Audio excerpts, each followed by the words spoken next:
Hello, friends. If you're on Social Security or you're getting close to it, there's a number sitting in a government database right now that determines how much money you get every single month for the rest of your life.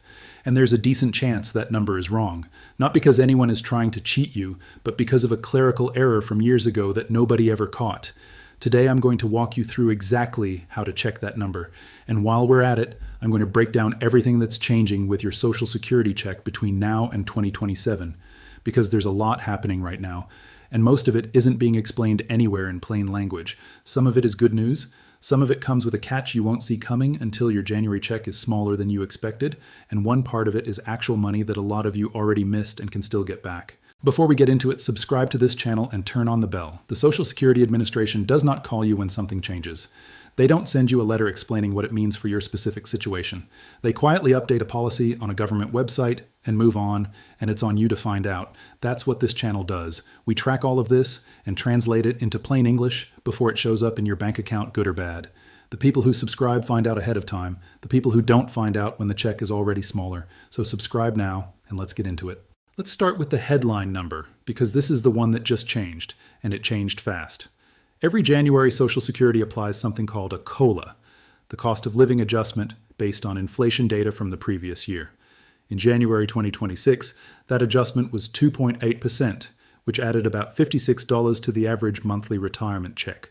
At the time, that was already considered a meaningful bump, driven largely by tariff-related price increases working their way through the economy.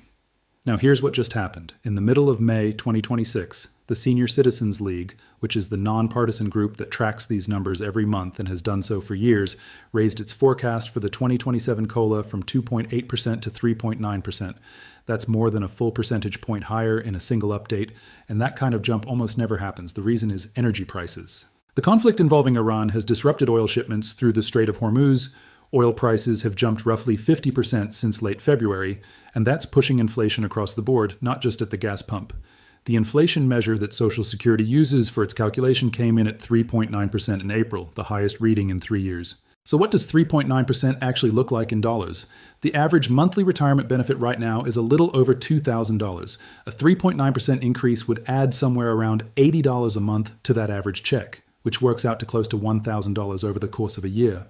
If this forecast holds, and remember it won't be official until the Social Security Administration makes its announcement in October, this would be one of the largest COLAs in the last several decades. Some independent analysts who track this closely have said the final number could land even a bit higher than 3.9%, depending on what happens with inflation over the summer. Either way, this is shaping up to be a real increase, not the token adjustments seniors have gotten used to in past years. But here's the part of the story that almost never makes it into the headlines, and it's the part that actually matters for what lands in your account.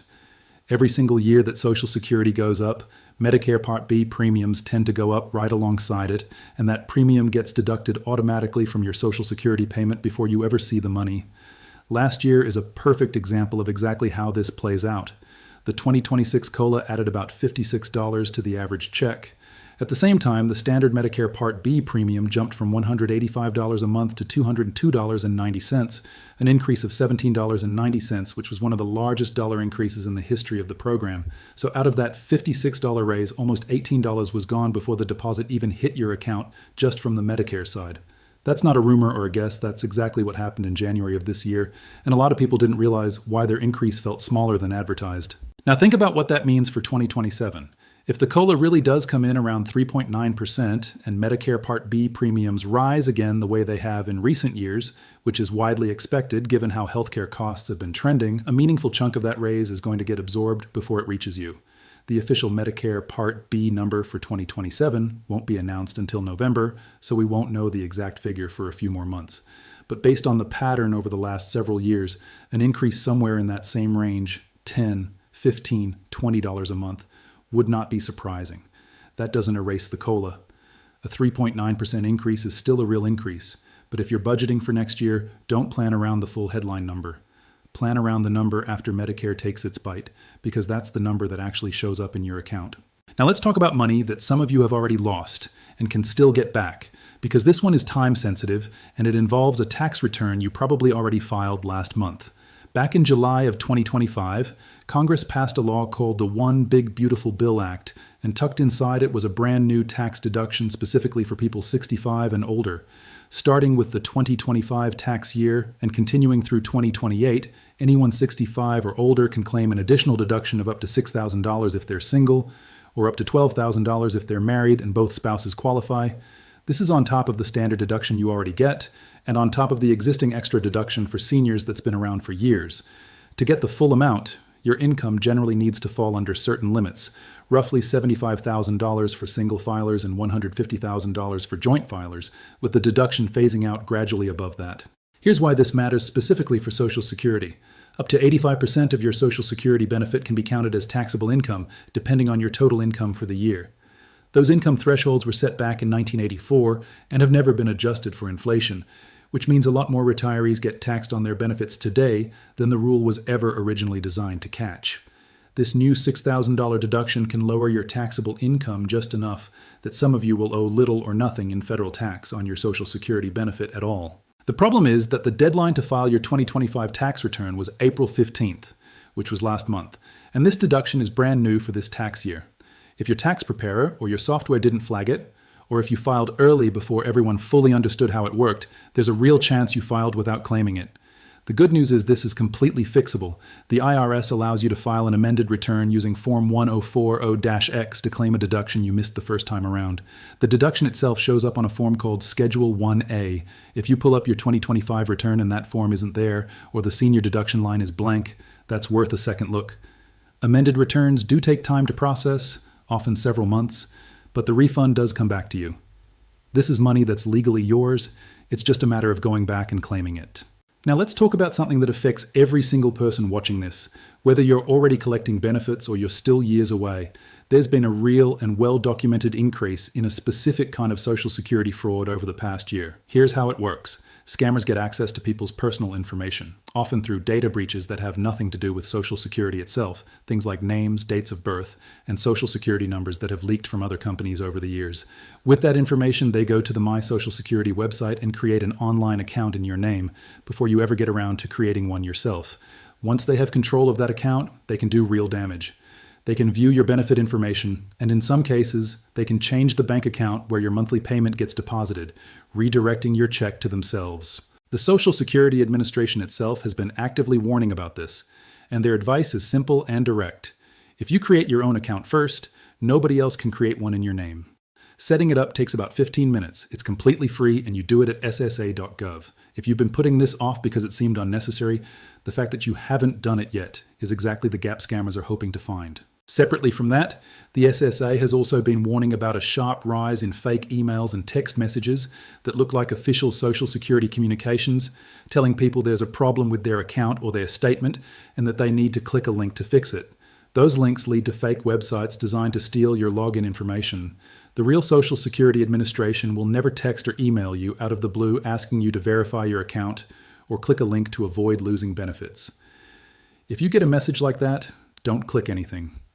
Go directly to ssa.gov yourself, the same way you would for anything else. Now let's bring this back to where we started, because this is the part that ties everything together, and it's worth taking 15 minutes to actually do. Every one of these adjustments we've talked about, the COLA, the Medicare offset, the tax deduction, all of it is calculated as a percentage of your base monthly benefit amount. That base number comes from your full lifetime earnings record every year you worked, going all the way back to your first job. If even one of those years was recorded incorrectly, maybe an employer reported the wrong number to the SSA, maybe a year shows zero income when you were actually working, your base benefit ends up lower than it should be. And here's the part that compounds over time. Every COLA increase you've ever received, and every increase you'll receive going forward, including that potential 3.9% in 2027, is calculated as a percentage of that base number. So if the base is too low, every single increase from here forward is also too low, permanently. The fix is straightforward. Log into your My Social Security account at ssa.gov, the same account we just talked about setting up to protect yourself from fraud, and pull up your Social Security statement. It lists your reported earnings for every year of your working life. Go through it, year by year, and compare it against your own records, old tax returns, old pay stubs, whatever you have. If you spot a year that looks wrong, a year that's blank when it shouldn't be, or a number that's way off from what you actually earned, you can file a correction with documentation. People who've done this and found an error have seen it add real money to their monthly check. And because of how the math works, that correction doesn't just help this year, it helps every future increase too. So here's the full picture heading into the back half of 2026. The 2027 COLA forecast just jumped to 3.9%, which would be one of the largest increases in decades if it holds through October. But Medicare Part B is very likely going to take a real bite out of that increase, the same way it took nearly a third of last year's raise before it ever reached your account. The new $6,000 senior tax deduction from the One Big Beautiful Bill Act may have been missed on the return you filed last month. And if it was, an amended return using Form 1040-X can get that money back. Creating your My Social Security account, if you haven't already, isn't optional anymore given how aggressive the fraud around it has gotten. And your earnings record is worth a 15-minute check because an error in there quietly shrinks every increase you'll ever receive. If this was useful, subscribe so you don't miss what happens when the official COLA and Medicare numbers come out later this year. And share this with someone you know who's on Social Security because chances are they haven't heard most of this either. That's roughly 2,500 words/20 minutes at typical narration pace. One thing worth flagging for your own protection as a creator, I deliberately left out the 47 versions of the card stat, and the card is becoming invalid, framing from the competitor script. I couldn't verify the card version number, and the invalidity claim is false even in the original. It admits as much halfway through. Building a hook on a false premise tends to attract community guideline strikes and comment section pushback from viewers who fact-check it, which actually hurts retention on the next video. Everything in this version checks out against current SSA, CMS, IRS, and TSCL sources as of this week.